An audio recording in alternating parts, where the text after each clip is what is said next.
Decía, ¿puede afectar de alguna manera un posible fracaso en conversaciones entre el PSOE y Podemos a la estabilidad del gobierno regional? Miren, aquí hay una doble consideración en Castilla-La Mancha. Una que es estructural. Aquí no hay más juego parlamentario posible, ¿no? Ciudadanos no consiguió escaño. La ley, digamos, electoral, las dos leyes electorales que hizo Cospedal un poco para intentar ganar de cualquier manera, terminaron siendo un disparo en el pie de la propia Cospedal. Y como consecuencia de ello, al no conseguir representación parlamentaria a Ciudadanos, ni yo he tenido margen para poder discutir con ellos, ni lo hay a lo largo de la legislatura. No lo hay. Evidentemente eso no significa que no pueda haber nubarrones sobre la estabilidad política. Yo le quiero decir con mucha claridad que me voy a aplicar, y además estoy convencido de que eso se puede hacer perfectamente, aplicar en el cumplimiento del acuerdo de investidura cerrado con Podemos. El acuerdo es razonable, es más, tan razonable es que me gustaría que ese acuerdo presidiera las negociaciones entre el Partido Socialista y Podemos a nivel nacional. Aquí marcamos una agenda claramente, como la quiere la mayoría de los ciudadanos, política, económica y social, sin ningún tipo de amenaza a la independencia, a la soberanía nacional o a la Constitución española. Ni me lo plantearon, ni lo hubiéramos aceptado. Y por tanto, si nos mantenemos, tanto Podemos como el PSOE, en los límites del acuerdo de investidura, que es perfectamente cumplible, de hecho, lo estamos haciendo ya, es más, en algunos casos vamos muy acelerados en el cumplimiento del acuerdo, no veo riesgo ninguno.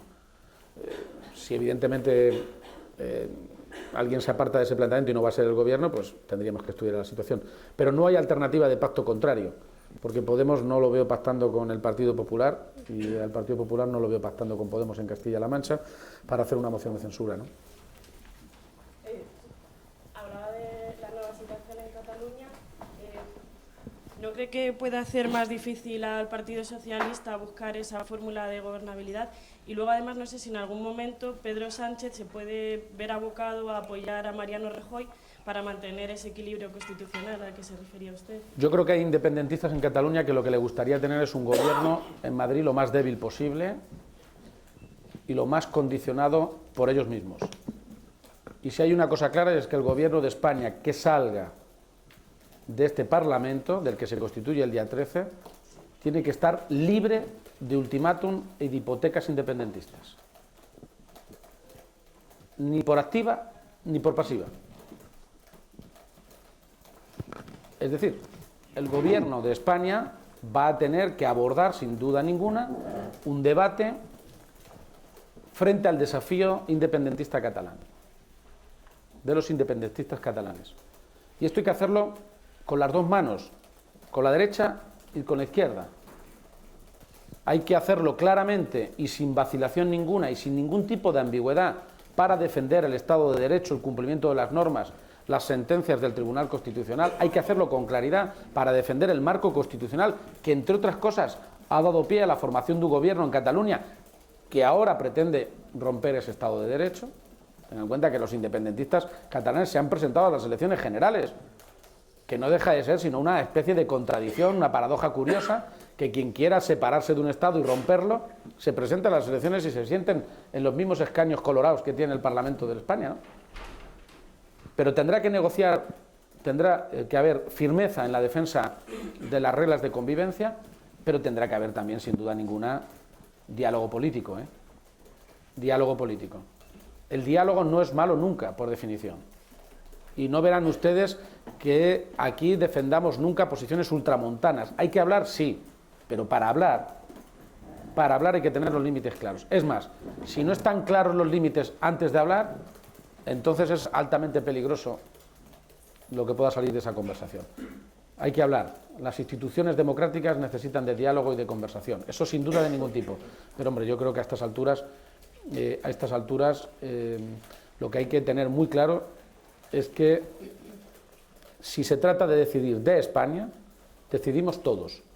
Y eso no es negociable. Y en segundo lugar, por si acaso el nuevo gobierno de Cataluña tuviera la tentación y el interés de contar con el gobierno más débil posible en Madrid, hay que decir que lo más débil para el gobierno de España sería estar sometido a la hipoteca o al ultimátum del independentismo catalán.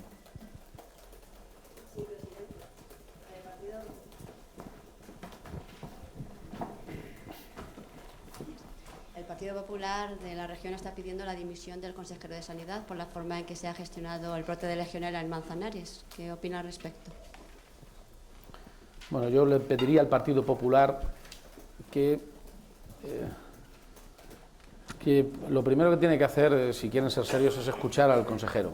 No tiene mucho sentido pedirle la comparecencia y antes incluso de que se explique en el Parlamento, que la ha pedido el propio consejero, ya pedir su dimisión. Miren, yo creo que el Partido Popular juega una política en Castilla-La Mancha y me temo que va a seguir así los 4 años. No han salido todavía de la forma de ser de Cospedal. Y yo creo que tendrían que, el rictus de Cospedal, esa actitud absolutamente dura, de falta de moderación, se la tendrían que evitar, porque les ha llevado, entre otras cosas, a perder el gobierno de la comunidad autónoma en tan solo 4 años. Es un récord histórico en la democracia española.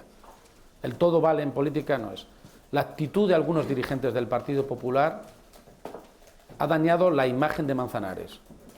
Mire, yo tuve el otro día un encuentro con los profesionales en Manzanares, a los que estoy muy agradecido. A ellos y, por supuesto, a los responsables de la Consejería de Educación y de Salud Pública de mi gobierno, porque han hecho lo que tenían que hacer.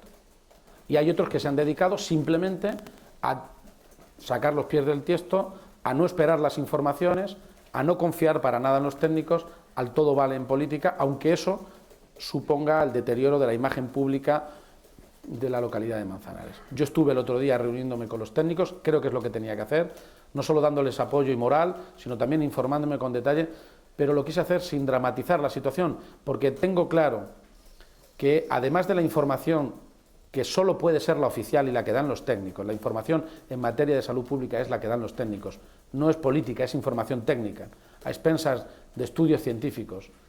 Además de esa información ha habido desinformación por parte de la oposición. Y lo lamento, porque han tenido una ocasión extraordinaria de ponerse al lado del gobierno. Fíjese lo que es curioso, ¿no?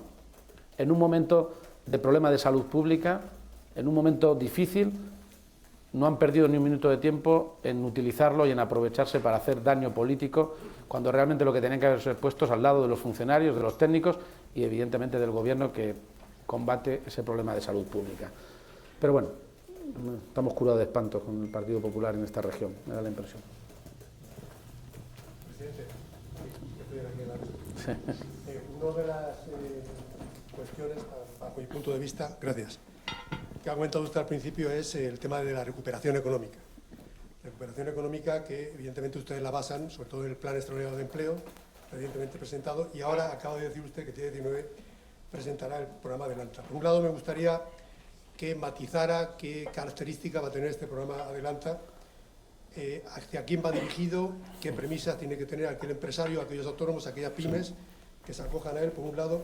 Y luego, por otro lado, hay un tema que también creo que es vital, que es el tema de los presupuestos para 2016. Sí. No sé si se ha visto muy condicionado estos presupuestos para conseguir el apoyo de Podemos respecto del programa original que tuviera el Partido Socialista al respecto, para que evidentemente podamos, la formación Podemos pueda apoyar el presupuesto. No, empezando por esto último, los presupuestos de la comunidad autónoma, en primer lugar, van a cumplir con los márgenes legales del Estado. Lo siguiente, si alguien estaba esperando poco más o menos que tiráramos la casa por la ventana, que nos inventáramos un presupuesto que sea ficticio o que realmente incumpla la normativa pactada por el Estado con la Unión Europea, pues se equivoca. Hemos hecho unos presupuestos, hemos planteado unos presupuestos ortodoxos, rigurosos. Lo contrario sería engañarnos, ¿no? Podríamos engañar 1 año, 2, pero sería absurdo, esas políticas no son nunca positivas. Yo creo que la actitud de Podemos en su conjunto a lo largo de estos 6 meses ha sido una actitud razonablemente comprensiva con la realidad que se ha encontrado el Gobierno de Castilla-La Mancha. Saben que renuncié expresamente a utilizar el concepto de herencia, no para explicar lo que pasa, que eso hay que decirlo y los ciudadanos tienen derecho, sino para utilizarlo de excusa o de coartada. La situación que nos hemos encontrado es complicada, cientos de millones de euros en problemas de gestión, en indemnizaciones indebidas o, por ejemplo, en sentencias condenatorias por haber hecho mal las cosas del último Gobierno en tan solo 4 años. Pero yo vengo llorado al Gobierno y no pretendo trasladar a los ciudadanos la la inacción del Gobierno. Voy a cumplir con mi programa electoral y voy a hacerlo también con el discurso de investidura que estaba pactado con Podemos. El presupuesto es un presupuesto coherente con ese discurso de investidura y, por tanto, no me obliga a nada que no hayamos ya aceptado en el planteamiento de Gobierno, ¿no? Y además, tengo que decirle que responde claramente a la necesidad social. Ni Podemos me va a dar a mí lecciones como presidente en materia social, ni yo pretendo dárselas a Podemos. En realidad coincidimos, a lo mejor con distintos nombres, con distintos conceptos, en políticas muy de fondo sobre la realidad de la sanidad, de la educación, digamos, de las emergencias sociales más evidentes en la comunidad autónoma. Y creo, sinceramente, que es una buena guía que se podría seguir, que se está siguiendo en comunidades como Aragón, o como pretende también seguirse en Extremadura, ¿no?, por ejemplo, ¿no? Yo creo que es un buen camino para llegar a un planteamiento de acuerdo a nivel nacional. El problema es que a nivel nacional la suma de PSOE más Podemos no llega. Y por eso introduce unos elementos añadidos. Si la agenda de todos los partidos de la izquierda fuera exclusivamente económica y social, yo es que creo que nos pondríamos de acuerdo, vamos, en un santiamén. El problema es que para algunos los planteamientos económicos y sociales, aunque se consideren de izquierda, van por detrás y se colocan en un planteamiento independentista. Este es el problema que hoy por hoy, como digo, entorpece cualquier tipo de camino serio y cierto, ¿no? Y en segundo lugar, el Plan Adelante es una de las patas del proceso de recuperación económica y social en la comunidad autónoma y es el programa marco, es la columna vertebral de todos los estímulos a las empresas. Hemos estado casi 2 años y medio sin desarrollar ninguna política de impulso empresarial en Castilla-La Mancha. Aquí hemos visto cómo se cerraban empresas, en algún caso cómo se anunciaban empresas inexistentes o que venden humo, pero lo cierto y verdad es que ha habido un retroceso económico y una pérdida de masa muscular empresarial en la región brutal, por encima de la media española. ¿Y qué hemos planteado? Hemos reconvertido las líneas antiguas históricas que había de promoción y estímulo empresarial, las hemos actualizado y sobre todo las hemos canalizado presupuestariamente para que tengan seguridad y financiación en los próximos años. No es un plan etéreo, no es un protocolo, no es un papelucho firmado, es un documento soportado sobre la base de una garantía de 260 millones de euros que se van a ver reflejados en el presupuesto, como por cierto en el presupuesto del 2016 van reflejados todos los planes de empleo que ya hemos firmado y puesto en marcha en los últimos meses. Y lo que va a plantear es el Plan Adelante es fundamentalmente una línea de crédito de las más avanzadas que se están planteando ahora mismo en las comunidades autónomas para quien quiera ampliar el negocio, quien quiera ampliar empresa, quien quiera crearla y también quien quiera plantearse un ejercicio de promoción y de internacionalización de la producción. Bueno, en definitiva, es, como digo, la estrategia de impulso empresarial del Gobierno para los próximos 4 años, que es un soporte básico que complementa el plan de empleo. Si me echan la cuenta, solo la inversión que vamos a promover y la generación de empleo que va a promover la inversión sanitaria del entorno de los 600 millones de euros, más la inversión pública que va a desarrollarse en otras áreas como en educación, en menor medida que en la sanitaria, porque el gasto sanitario es muchísimo mayor, ¿no? Y el volumen de las inversiones de los hospitales que estamos poniendo en marcha, evidentemente tiene mucho más coste presupuestario.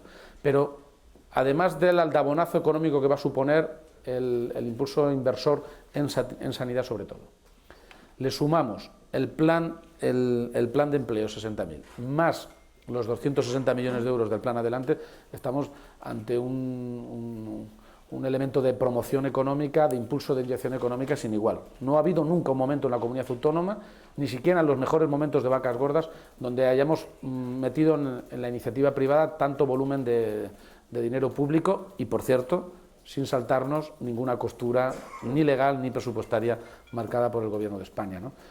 Al mismo tiempo vamos a pelear porque el nuevo Gobierno de España, el que salga del Parlamento, se replantee el marco de financiación autonómica, ¿no? Y que no se lo replantee pensando en alquilar ninguna voluntad en Cataluña, que lo que se hable de financiación vale para Cataluña, pero vale para todas las comunidades autónomas. Por eso les decía antes que como presidente no vamos a estar, ni yo, ni creo que nadie, ausente del debate del equilibrio territorial en España, porque nos lo estamos jugando. Evidentemente, Si al final hay un trasfondo fiscal o financiero en el debate territorial, ahí estamos todos. ¿Va a haber alguna reforma fiscal en estos presupuestos? En todo caso, si no para este año, para los próximos años, ¿tiene prevista una reforma fiscal sustancial? Materia tributaria, evidentemente. Sí, se los va a explicar el consejero ya lo ha planteado inicialmente el consejero de Economía, de Hacienda, pero lo hará en breves fechas. Hemos tramitado ya, no vamos a tocar la renta, básicamente, que era la amenaza que quería plantear el Partido Popular sobre el Partido Socialista y Podemos. La renta, yo creo que en todo caso nos someteremos al debate que se produzca en el conjunto de España sobre el impuesto en su conjunto que habrá en los próximos años, y lo que sí vamos a hacer es suprimir las tasas que consideramos más antisociales en este primer año, y seguiremos estudiando la supresión de otras tasas en los siguientes, de las más de 300 tasas que creó nuevas Cospedal. Como muchos planteamos un retoque del impuesto de sucesiones, pero con la mentalidad puesta en los que tienen las grandes sucesiones. El impuesto de sucesiones no va a afectar a más del 95% de la población, de manera que lo único que nos podemos plantear en un momento determinado es evidentemente revisar ese aspecto concreto muy parcial que afecta a muy poca gente, pero no hay una revisión a fondo del marco fiscal porque sinceramente no lo vemos ni siquiera necesario.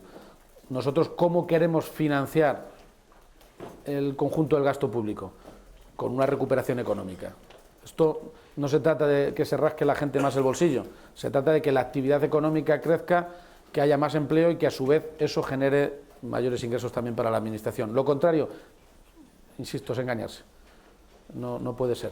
No puede ser, y por tanto vamos a intentar que el escenario de crecimiento económico sea sostenible en el tiempo y sea una rueda que ha funcionado en España durante mucho tiempo, que se ha cortocircuitado a partir del 2007 y que hay que volver a poner en marcha.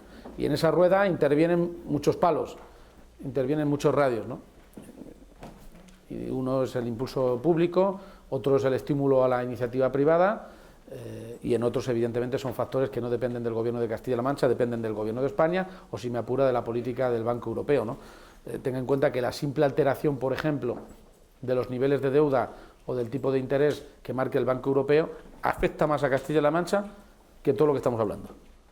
Cualquier modificación de los tipos de interés en una región en la que Cospedal ha doblado la deuda en tan solo 3 años y medio, como comprenderán, importa mucho más que todo lo demás. Si hay algo que el día de mañana me preocupa a mí, tiene que ver con la alteración de los tipos de los márgenes de deuda, porque sin duda Cospedal ha convertido a Castilla-La Mancha en una de las regiones más endeudadas de toda España en un tiempo récord de 3 años. Comentabas que la revisión de los planes aprobada el viernes en Consejo de Ministros nos perjudica. Se van a recurrir, me imagino que con el resto de Junta Central de Regantes, agricultores, sí, y tal, pero eso de todas maneras nos llevaría a un proceso. Los procesos judiciales son largos, sí, y pues se dilataría en el tiempo. Bueno, pero no, es el único que podemos tomar y tomaremos iniciativas de ámbito político y público. Para entendernos, pero y si hay un nuevo escenario político en España, aprovecharemos para replantear el asunto. Tengo clarísimo que si cambia el Gobierno de España, si el Gobierno de España está presidido por Rajoy, hay espacio para poder sentarnos a discutir un gran acuerdo real, serio, sobre materia de agua. Pero independientemente de eso, en un Estado de Derecho las instituciones tienen que utilizar la vía legal y judicial, porque se entendería poco que montemos ruido político y sin embargo no defendamos los intereses en donde hay que defenderlos también, que son los tribunales, porque francamente creemos que los planes de Cuenca vulneran con claridad alguna normativa española y sobre todo directivas europeas. Sí, 2 preguntas, una en relación a Alcogas. En unos días la planta se asoma otra vez al precipicio del cierre. Los trabajadores están llamados a negociar un ERE extintivo. No hay visos de que Industria de momento responda al plan de viabilidad planteado. Y la segunda, ahondando un poco más en la crisis de la Legionela, se ha echado en falta información, sobre todo en los primeros días de la epidemia, y también ha habido críticas por parte de los profesionales sanitarios de que no ha habido los suficientes recursos médicos para afrontar esa crisis. Bueno, los profesionales sanitarios no ha habido ese planteamiento, más bien al contrario. Yo creo que los profesionales médicos, tanto del hospital como del área sanitaria, han funcionado al 100% y de manera muy coordinada. Tuve ocasión de comprobarlo con ellos. Y la información en materia epidemiológica responde siempre a un protocolo. De manera que lo que puede jugar alguna gente es de manera interesada que haya desinformación, ¿no? Mira, miren, en los casos de Legionela, la tasa de mortalidad, cuando se declara una epidemia por término medio, es el doble de la que ha habido en Castilla-La Mancha. Pero tampoco vamos a presumir, lógicamente, de que ha habido menos fallecidos. No tiene sentido, porque cualquiera, uno solo, ya nos tiene que llevar a la preocupación. Esto es de sentido común, ¿no? El problema es que hay gente que está dispuesto a cualquier cosa, pero que mantiene un discurso distinto. Si, por ejemplo, este caso sucede en Murcia con gobierno del Partido Popular, el Partido Popular decía lo contrario. ¿Por qué en otras comunidades autónomas ha llegado a haber 800 afectados y 3 veces más fallecidos y sin embargo el discurso del Partido Popular es el contrario? No. Bueno, yo creo que en este sentido hay que ser serios, hay que responder al protocolo y sinceramente el gobierno y el consejero darán todas las explicaciones que unos podrán escuchar y otros simplemente desatender en vía parlamentaria. Cuando se declara un problema de salud pública hay que atender a los criterios técnicos. Política cuanto menos mejor, porque evidentemente hay mucha gente que se dedica a hablar de esto que no tiene ni idea de lo que hace y lo único que contribuye es alarmar a la población y seguramente a generar más daños colaterales cuando se produce un problema que obviamente es de preocupación social, ¿no? Y me preguntaba también al COGAS. Mire, si el gobierno de España quiere utilizar el pretexto de que está en funciones para no aprobar el plan de viabilidad, estaría engañando de una manera tremenda a la sociedad de Puertollano y de la región. Tan en funciones está para aprobar los planes hidrológicos de Cuenca como para aprobar el plan de viabilidad. Si el Gobierno de España, el Ministerio de Industria, ha exigido al COGAS presentar un plan de viabilidad y lo ha presentado, el Ministerio de Industria está obligado a pronunciarse sobre él y a dar una solución antes del 31 de enero. Es más, mañana mismo el Consejo de Gobierno tomará una decisión de requerir al Gobierno de España para que se pronuncie y se pronuncie favorablemente al plan de viabilidad que estamos esperando todos desde hace ya mucho tiempo. No creo que puedan esconderse detrás de estar en funciones. Si el Gobierno, aun estando en funciones, sirve para defender el Estado de Derecho en el tema catalán o para aprobar los planes ideológicos, que me parece además de sentido común, lo está para un tema que es mucho más concreto, mucho más claro, mucho más evidente, como es el plan de viabilidad del COGAS. Presidente, yo vengo de Puertollano y me va a permitir que vuelva a redundar sobre el tema del COGAS porque estaba esperando la pregunta, ya que hace 12 minutos he recibido un WhatsApp directo desde el comité de empresa de los representantes de los trabajadores del COGAS que le voy a leer muy rápidamente. Hoy comienzan los trabajos de desconexión. Nos están metiendo la presión a nosotros en vez de estar presionando al Ministerio. Lógicamente se refiere a la dirección de la empresa. Esa es la última noticia de hace unos momentos que he recibido por WhatsApp en mi móvil. Se lo comento por si quiere hacer algún comentario al respecto. Yo creo que a estas alturas es muy evidente que el problema del COGAS tiene una solución muy clara, muy viable desde el punto de vista económico, desde el punto de vista del presupuesto del Estado y las competencias del Estado es muy asequible. Y lo único que estamos es ante una decisión que tomó en su día el Ministerio, no declarada, yo creo que también de la mano de Cospedal aquí cuando era presidenta, que era cerrar el COGAS.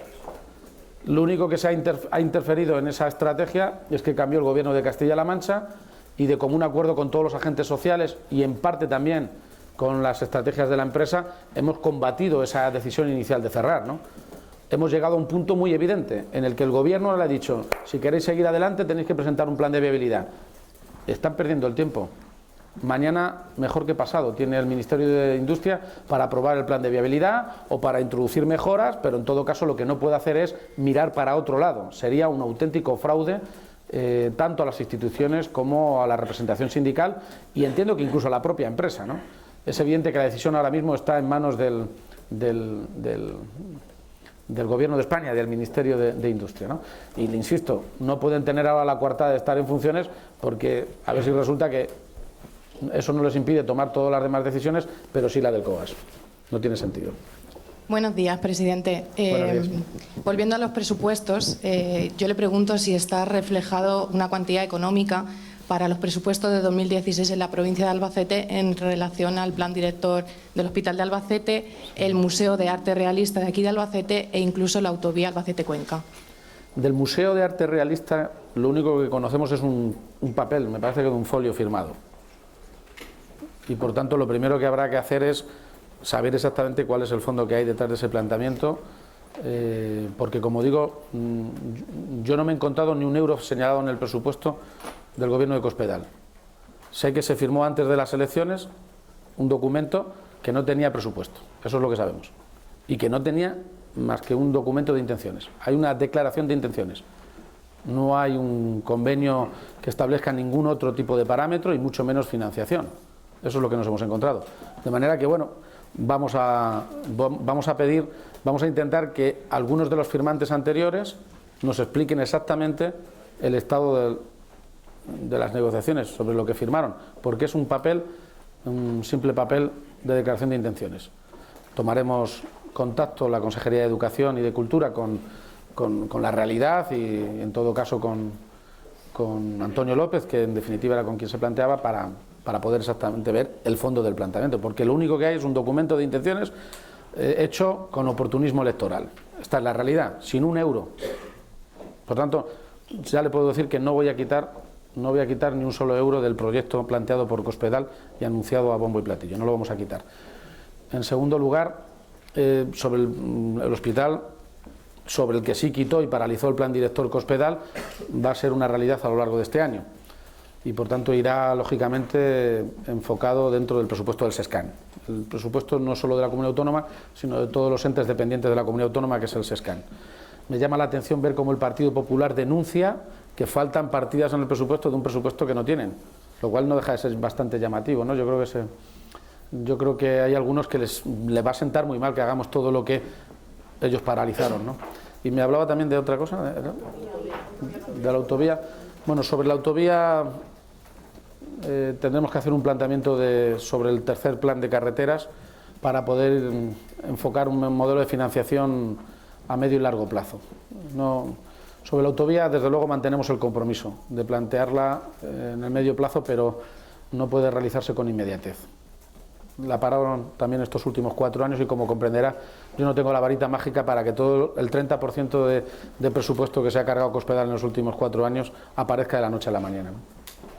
Pero vamos, es un compromiso que se planteó en la época de gobierno socialista y que nosotros recuperaremos en la medida que sea posible. Seguramente no lo podremos o no lo tenemos que plantear más bien por partes, por tramos. Hola, buenos días. Buenos días. Quería preguntarle por un proyecto que ya se ha hecho un poco histórico en la ciudad, que es un gran centro logístico de transporte de mercancías en Albacete, así como si desde la Junta se tiene pensado apostar por la comunicación con Andalucía a través de Jaén-Albacete, que parece que está en el sueño de los justos. No, bueno, tiene que figurar en los presupuestos generales del Estado, esa autovía, es muy antigua ya el planteamiento. Yo creo que España es un resumen claro de que el gran salto de modernización ha tenido que ver con las comunicaciones. Y uno de los grandes escenarios que tiene que abordar el Gobierno de España, de acuerdo en este caso con los mapas de la Comunidad de la Unión Europea, son las zonas logísticas, ¿no? En realidad, en España todo el mundo se ha planteado áreas logísticas, casi nos han salido como chinches por todos los lados. Pero hombre, yo creo que en Albacete tiene mucho sentido, porque de toda la vida Albacete ha sido un planteamiento de cruce de caminos y por tanto es una zona que claramente requiere esa apuesta de futuro. En todo caso, como digo, la estrategia de áreas logísticas, de zonas logísticas, están vinculadas a los planes del Ministerio y por tanto nosotros queremos seguir avanzando en esa área. No solo aquí, sino incluso en sitios donde lo ha descartado el Ministerio, como es en Talavera de la Reina. El Partido Popular suprimió Talavera del mapa del área logística y nosotros queremos incorporarlo porque también a su vez el corredor de lo que podríamos denominar la Nacional Quinta, Madrid-Lisboa, convierte a Talavera en una zona óptima para poder hacer un intercambiador de transporte, ¿no? Sí, hola, buenos días, presidente. Tenía dos preguntas, una más cercana de aquí de Albacete. Volviendo un poco con el tema del hospital, si no me equivoco, es este viernes cuando se aprueba el plan director. No sé si nos lo puede... Sí, quedamos en el día 15, si no me equivoco. Sí. Y la otra es... Pero el plan lo aprueba el SESCAM, para entendernos, no es el Gobierno. Y porque todas las inversiones sanitarias y los planes los aprueba el Departamento de Sanidad. Y la otra sobre... Esta mañana hemos visto una imagen en Palma de Mallorca, la hija y hermana de un rey sentada en el banquillo. ¿Esto qué imagen puede trasladar tanto a los españoles como a la gente que nos ve desde fuera? Bueno, seguramente hay gente que piensa que este es un síntoma de dificultad para el sistema político español, ¿no? Para el sistema constitucional. Yo creo que hay que verlo también al revés. La justicia es igual para todos y yo creo que es un síntoma de fortaleza del país que con razonable normalidad no tenga espacios oscuros en la aplicación de la ley. Por tanto, es decir, ¿cómo nos entendemos? Es decir, que una infanta de España pueda sentarse en el banquillo significa un problema, evidentemente, un indicador de que algo ha fallado desde el punto de vista digamos del comportamiento que presume la gente que tiene que tener. Pero no voy a ser yo quien condene a nadie antes de tiempo. Soy abogado y por tanto, aunque resulta retórico ya a estas alturas y la gente se pasa el derecho, la presunción de inocencia por el arco del triunfo, yo no lo voy a hacer. Yo creo que mientras no se declare la culpabilidad de nadie, absolutamente de nadie, ni siquiera, fíjese, de Bárcenas, voy a declararlo yo. Para eso están los tribunales de justicia. Pero me parece que también se puede interpretar y convendría hacerlo como un síntoma de fortaleza del sistema constitucional español que sea capaz de plantear que no hay nadie fuera de la ley. ¿Quién iba a decir que Pujol iba a sentarse en un tribunal? No lo sé. A lo mejor dentro de un tiempo nos vemos con autoridades públicas en España que se pueden, no a lo mejor sentar en un tribunal por problemas económicos o de corrupción, sino por alterar otro tipo de normativas constitucionales, ¿no? Hola, presidente. A mí me gustaría preguntarle por la comunidad universitaria, que está también a punto de empezar un periodo electoral. Sí. ¿Qué le parecen los dos candidatos? Y aún sabiendo que hay que mantener la independencia, pues si se decanta por alguno de ellos. No. Obviamente. Además le haría perder, supongo, ¿no? Basta que diga el presidente de la comunidad autónoma una cosa para que haga la contraria.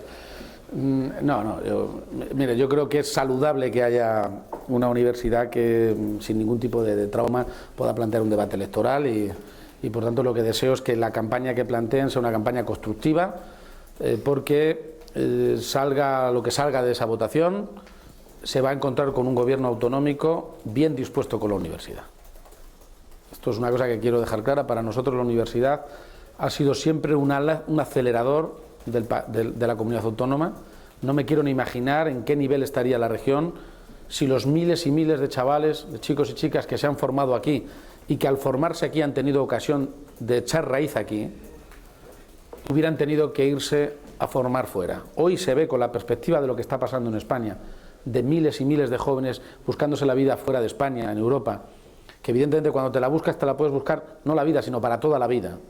Ese desarraigo que se está produciendo en muchas familias en España, hoy se ve con esa perspectiva, con esa experiencia, lo que ha aportado la Universidad de Castilla-La Mancha, y es la posibilidad de que mucha gente estudie aquí y eche raíz aquí, y que no exportemos lo más valioso que tiene cualquier sociedad, que es su inteligencia, que es lo que lamentablemente está pasando hoy en España. Yo lo que deseo es que el proceso electoral sea constructivo, positivo, lo ha sido así hasta ahora siempre en la Universidad de Castilla-La Mancha. Nos sentimos orgullosos de su evolución. En conjunto, toda la Universidad Española está atravesando por una situación difícil, no solo por la afectación de los recortes que ha habido en el planteamiento español, sino por los cambios transformadores que ha habido desde el Plan Bolonia. Y esto hace que los momentos de turbulencia social y económica que está viviendo España se resientan en el ámbito universitario, ¿no? Y por tanto, no solo la Universidad de Castilla-La Mancha tiene que estar fuerte para afrontar esa transición que se está produciendo de modelo, sino que tiene que reponerse a los años de recorte que ha habido, ¿no? Creo que en estos primeros meses de gobierno he dado muestras más que suficientes de estar a disposición del trabajo, y lo primero que haré es reunirme con el equipo rectoral que salga de la urna, ¿no? y pactar lógicamente lo que es el recorrido y el camino de los próximos 4 años. El presupuesto de este año contemplará sin duda ninguna también ya esa realidad, tanto en la Universidad de Castilla-La Mancha como también los proyectos de medio y largo plazo que queremos plantear con la Universidad de Alcalá de Henares en Guadalajara, que también es importante. Presidente, buenos días. Buenos días. Hablado de carreteras y de autovías, pasan los años, esta es la legislatura del Hospital de Toledo y de la autovía Toledo-Ciudad Real. Bueno, eso nos gustaría. La autovía Toledo-Ciudad Real es una autovía del Estado y ha estado muchas veces prometida. Desde luego nosotros vamos a pelear esta como la que vincula con el sur, con Andalucía, que antes se planteaba. Vamos a pelear porque figure en los presupuestos del Estado. Somos todos conscientes, las inversiones en las grandes carreteras, en las grandes autovías, son muy costosas y por tanto no voy a predicar para el Estado lo que no predico para nosotros. Son inversiones todas que hay que reprogramar, la que antes me preguntaban también de Cuenca-Albacete, hay que reprogramar con un escenario razonable, porque evidentemente el dinero no va a aparecer de la noche a la mañana y la capacidad de endeudarnos que tenemos ha quedado absolutamente limitada por el sobreendeudamiento de más de 6.000 millones de euros de estos últimos 3 años, ¿no? Es que si nosotros estuviéramos en el nivel de deuda que se encontró Cospedal, sin duda de ningún tipo podríamos abordar, además de los planes de inversión que tienen que ver con los hospitales, que son una prioridad absoluta, otros proyectos de inversión añadidos, pero nos tomaremos, no vamos a cerrar ni vamos a descartar ningún proyecto, pero los vamos a reprogramar desde el punto de vista de sus inversiones para que sean razonables y sean sostenibles en el tiempo, ¿no? De manera que en muchos de estos proyectos vamos a anticipar probablemente pues algunos tramos de autovía que signifiquen variantes de población y ya de entrada, en tanto que vayamos completando o no el proyecto, por lo menos vamos dando salida a algunos conflictos de tráfico que se producen en algunas áreas urbanas, ¿no? Sí, aquí desde aquí. Sí, se está apelando, después de lo que ocurrió ayer en Cataluña, se está apelando a ese gran pacto PP, Ciudadanos, PSOE para garantizar la estabilidad, pero Pedro Sánchez esta mañana ha dicho que acercarse a Mariano Rajoy agravaría todavía más la confrontación con Cataluña. ¿Usted también lo cree? Bueno, yo lo que digo es que el pacto con el PP es de ida y vuelta. Lo que me gustaría escuchar también a Rajoy es que él apoyaría a Pedro Sánchez sin ninguna duda si Pedro Sánchez resultara investido presidente. Porque, insisto, casi siempre se plantea en una sola dirección este proyecto, ¿no? Este plan de apoyar al gobierno, que no tiene discusión ninguna, lo escucha muchas veces del Partido Popular, pero tengo que decirles que nunca lo han practicado cuando se trata de apoyar al Partido Socialista. Por tanto, para entendernos, si es investido Rajoy presidente, que no lo va a ser con los votos del Partido Socialista, ni con la abstención del Partido Socialista, si es investido Rajoy, fíjense que el mayor inconveniente para que Rajoy sea investido es que no se plantea ni siquiera descolgar el teléfono con quien lo ha hecho en los últimos 30 años, que es con Convergencia y Unión. ¿Cómo deben andar las cosas para que lo que ha sido posible desde entonces ahora no lo sea? Este problema que se plantea, que también afecta al Partido Socialista, al independentismo, hará que sin duda, sea quien sea el gobierno, haya un entendimiento por arriba en materia constitucional. No va a haber una coalición de gobierno. Es más, desde mi punto de vista, lo que da sostén al camino constitucional es que haya consenso en los grandes temas de Estado, pacto de Estado, entre gobierno y oposición. Quien gobierna, quien tiene que tomar una serie de decisiones, con quien tiene que apoyarlas o tiene que criticarlas en el Parlamento. Por tanto, entiendo que el planteamiento hecho por Pedro Sánchez es un planteamiento compatible con la resolución que adoptó el otro día el Partido Socialista. No vamos a contribuir a un gobierno del Partido Popular, porque en realidad un gobierno, más allá de defender la ley, que para eso también está el Tribunal Constitucional, los tribunales de justicia y el sistema constitucional en su conjunto, además de eso, Rajoy tiene una política económica concreta que nos parece muy perjudicial para la inmensa mayoría de los españoles. Por tanto, la pregunta que me hago es al revés. ¿Cabe en España la posibilidad de un gobierno apoyado desde la oposición por Rajoy, pero que permita una política económica y social distinta? Esa es la pregunta que se hace el PSOE.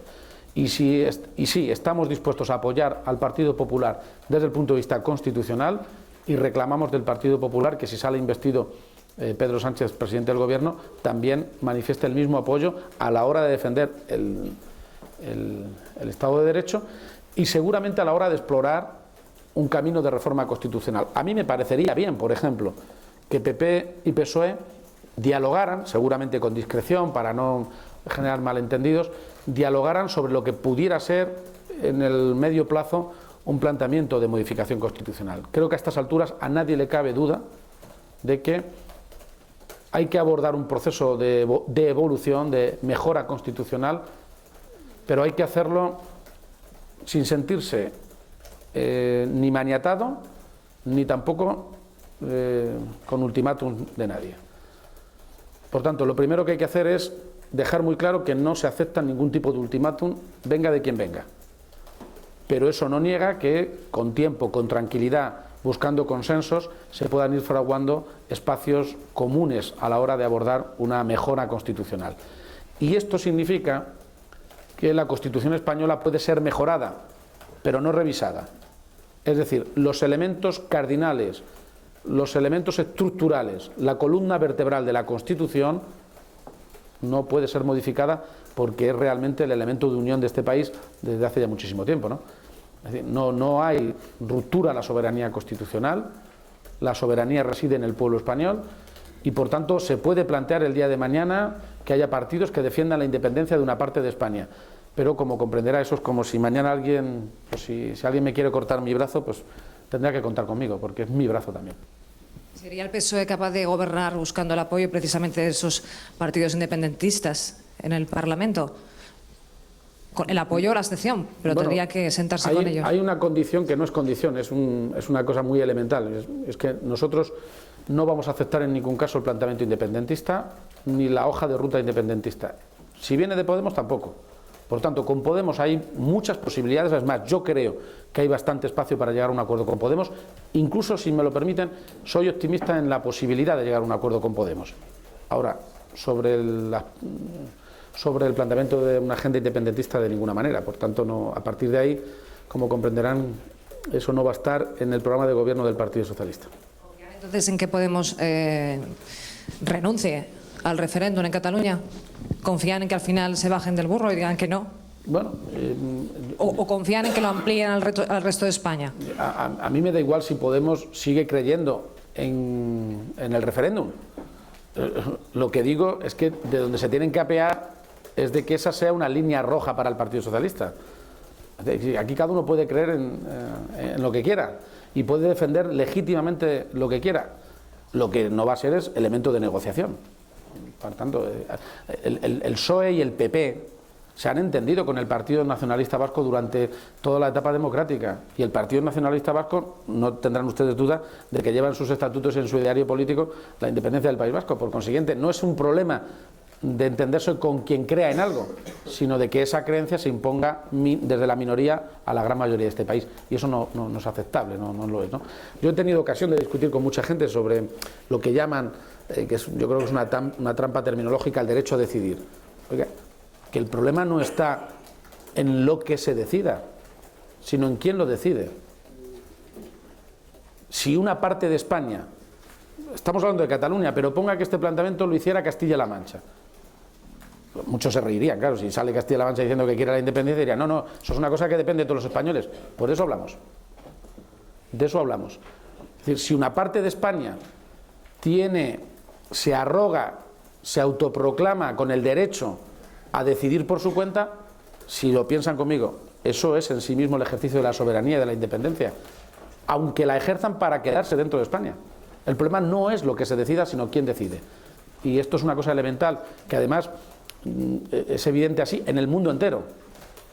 La soberanía nacional reside en el pueblo español en su conjunto.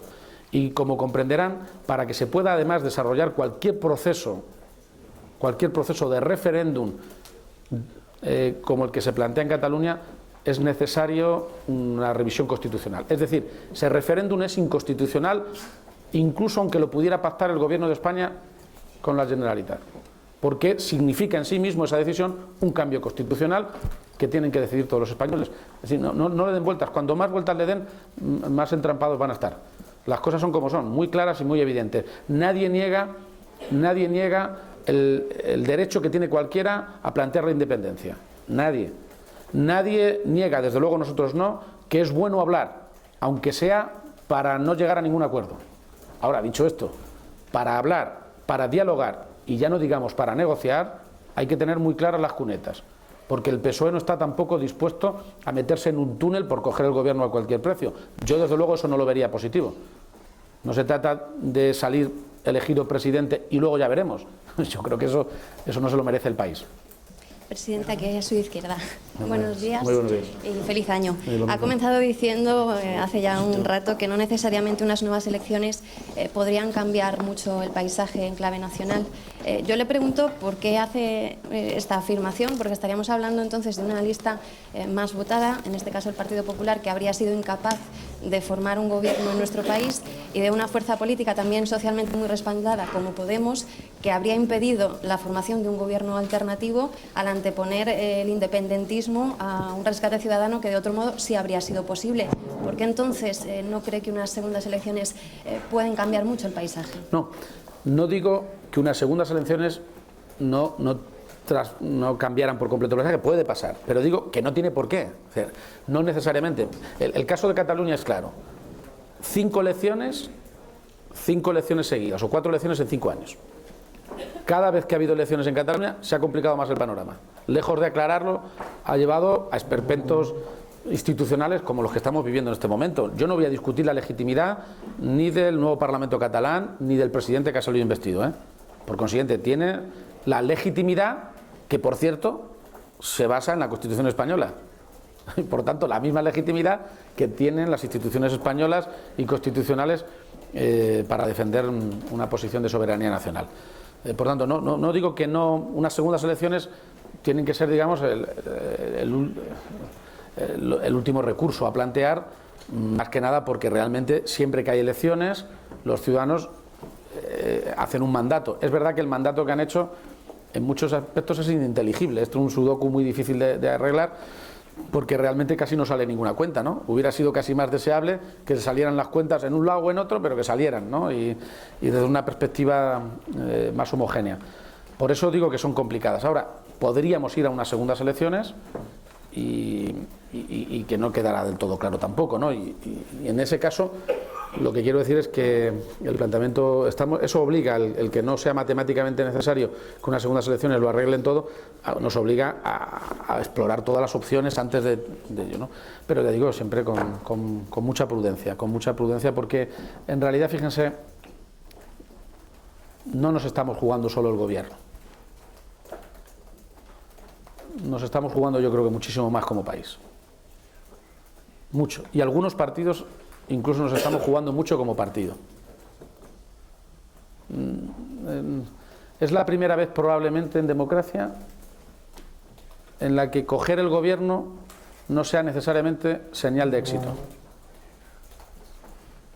Y donde no sea necesariamente la solución, la única solución posible, ¿no? Por tanto, el PSOE tiene que no solo permitir, sino ver con normalidad que el Partido Popular y Rajoy intente formar gobierno.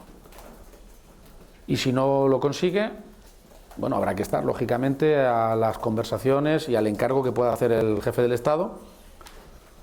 Y si es así, y si se produce un encargo para formar gobierno en la persona del secretario general del Partido Socialista, hay que intentarlo, como digo, sabiendo que no es a cualquier precio, no es de cualquier manera, ni es con la intención de meter la cabeza y luego a ver qué pasa. Como digo, esto obviamente no nos lo merecemos los españoles, ¿no? Ni lo busca el Partido Socialista. ¿Tiene, presidente, alguna fecha más o menos prevista para la aprobación definitiva de los presupuestos? Bueno, hay una aprobación inicial que se tendría que producir ahora en enero con el techo de gasto y por tanto el trámite son 2 meses. Dependiendo normalmente de si hay o no enmienda a la totalidad, que doy por hecho la planteará el Partido Popular, y por tanto eso alarga un poco más los plazos, pero bueno, dentro de la normalidad. 2 meses como mucho. Señor presidente, buenos días. Sí, perdón. Buenos días. Soy Pablo de la revista Pasos, me conocerás.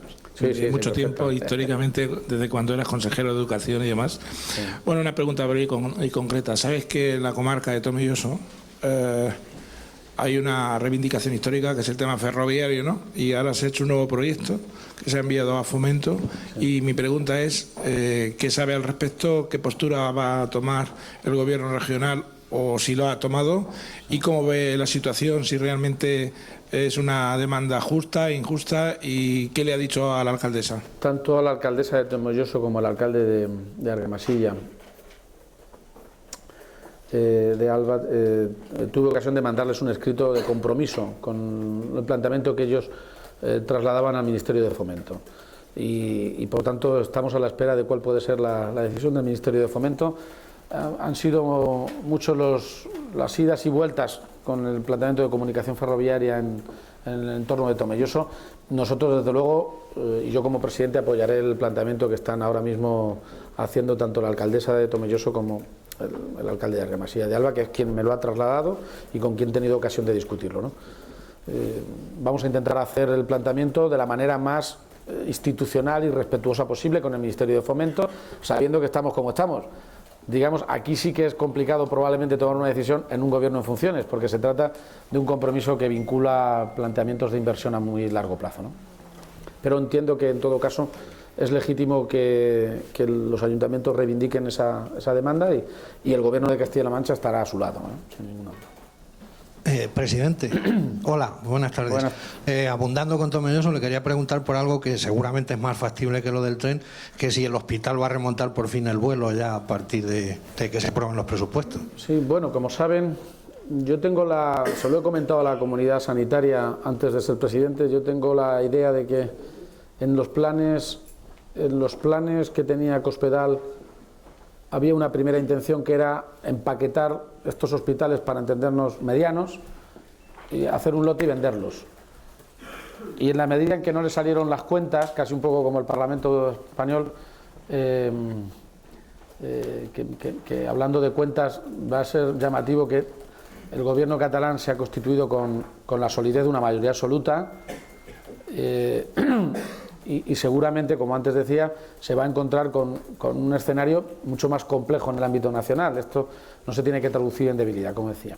Pero yo creo que el segundo paso hubiera sido un proceso de cierre o de reconversión hacia otro tipo de servicios de estos centros, tanto en Villarrobledo como en Tomelloso, y seguramente a medio plazo también en Manzanares, porque hablaban de los servicios de Manzanares antes con motivo de la Legionela, pero es bastante llamativo. Tanto el hospital de Manzanares está, como nos lo encontramos, con Cospedal, quizás con la mejora de algunos servicios y con un cambio yo creo que muy oportuno en la gerencia, muy razonable, y en segundo lugar la fuente está como se la encontró el alcalde de Manzanares, si no me equivoco, con el mismo mantenimiento y el mismo servicio.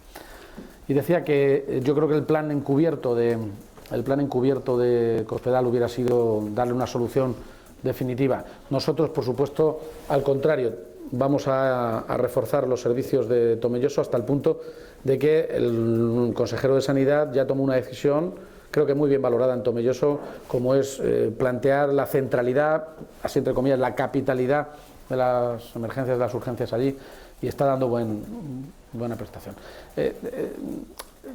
Nosotros queremos, es decir, el programa de mejora de la sanidad es en su conjunto. Lo que es absurdo es plantearnos migraciones sanitarias. O sea, si se trata de que Tomelloso mejore a costa de que perjudiquemos áreas como Cuenca, no tiene sentido. Vamos a intentar hacer un planteamiento de inversión importante. Consideren que el año que viene va a haber una oferta tremenda de plazas públicas. En el ámbito sanitario, 1.042. En el ámbito de la educación, 750 plazas en la primaria. Por consiguiente, nosotros lo que vamos es a reforzar y apuntalar los servicios actuales, haciéndolo paso a paso, como su revista. Presidente, para allí tenemos allí 3 obras que están inconclusas y bueno, pues estamos todos llenos pendientes de ellas. Son el Museo de Semana Santa, sí, a falta de equipación, el pabellón de deportes que se quiere convertir ahora en un auditorio, sí, y el centro de salud número 1 que no terminan de arrancar esas obras de remodelación. Hace unos días estuvo allí el consejero. El consejero tiene el encargo de desenredar un poco la madeja, porque ahí se hizo un planteamiento con el centro de salud un tanto extraño. Era una obra que en realidad tenía que haber pilotado la comunidad autónoma porque es un servicio autonómico, claramente el sanitario, y en realidad hicieron un procedimiento un tanto extraño, yo creo que para rebuscando dinero de ayuntamiento y diputación, y lo que vamos a hacer es un proceso que, sin alterar la contratación para no perder más tiempo, pueda suponer un cambio en la programación y una asunción directa de la responsabilidad por parte de la consejería. Por tanto, ese compromiso se va a plantear y se va a cumplir. En el caso del centro cultural hay que hacer una reformulación del proyecto, un replanteamiento del proyecto porque está pensado de una manera y, bueno, evidentemente, como dije el día que tuvimos allí el Consejo de Gobierno muy monográfico con Ellín, el próximo lo tendremos en Almadén, por cierto. Queremos reformularlo como un acuerdo con el Ayuntamiento, sabiendo que es una infraestructura necesaria, pero que no va a ser tampoco de gestión inmediata. Que lo primero que hay que hacer es abordar el proyecto nuevo y reformularlo. Y teníamos un proyecto que me importaba más, que tiene que ver con los servicios sociales, con el centro de discapacidad, que queremos también abordar a lo largo de este año. Ese me preocupa más porque además se necesita para toda la comarca y lo queremos concertar además con Asprona, ¿no?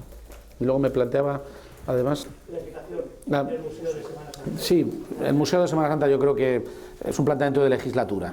Como comprenderá, todo de golpe en el mismo año no va a salir, pero yo creo que si ha habido una pelea clara y contundente durante mucho tiempo en Ellín es la de la Semana Santa, ¿no? Además, doy fe que es una Semana Santa que merece muchísimo la pena y que necesita de su promoción. Espero tocar más el tambor por allí, además, ¿no? Pero sí, tenemos compromiso de hacerlo, lo haremos a lo largo de la legislatura. No se podrá hacer todo en el ejercicio de 2016, no tiene sentido y sobre todo no hay posibilidades, pero lo abordaremos a lo largo de la legislatura. Presidente, para Almansa, le he escuchado decir que había proyectos empresariales fantasma. Me gustaría saber, en el caso de Almansa, si el de Giva Cars es uno de esos proyectos fantasma o si los almanseños tenemos alguna esperanza de que se termine implantando, porque nos llegan informaciones contradictorias. Desde la Junta nos dicen que no se han presentado todos los papeles y la empresa asegura que sí los ha presentado incluso varias veces.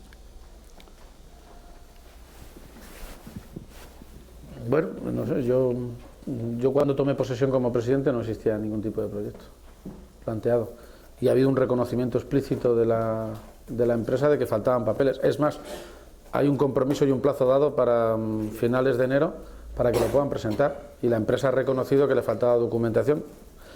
La pregunta no es tanto por qué tienen que presentar documentación antes de que acabe enero, que es de sentido común, y le estoy hablando de requerimientos que hizo el anterior gobierno.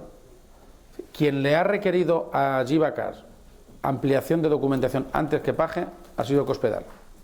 Y la pregunta no es realmente que tengan que aportar una documentación que demuestre que es real el proyecto, sino por qué antes de que esté el proyecto sobre la mesa y esté completado se han recogido miles de currículum.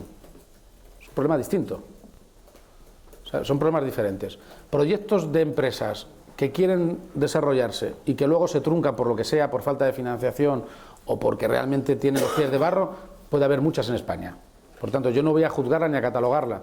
Quiero creer y quiero apostar por toda empresa que se quiere establecer en Castilla-La Mancha. Cualquiera. Ahora, de forma realista, lógicamente. Y además con dinero privado, claro, porque si lo tiene que pagar la administración, eso no es una empresa, eso es otra cosa, eso es un negociado administrativo. Pero la pregunta no está ahí.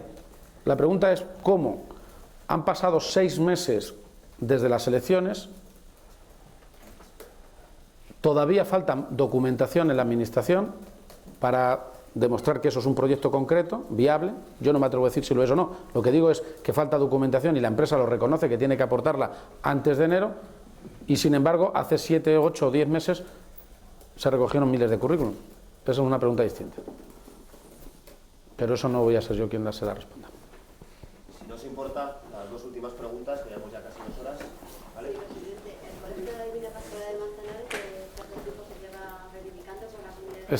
Está en proceso de adjudicación. El problema que ha habido, se va a hacer, sin duda ninguna, el problema es que la empresa adjudicataria, en primer lugar, ha renunciado al contrato y, por tanto, está en proceso de readjudicación al segundo en la lista. Pero sí se hará.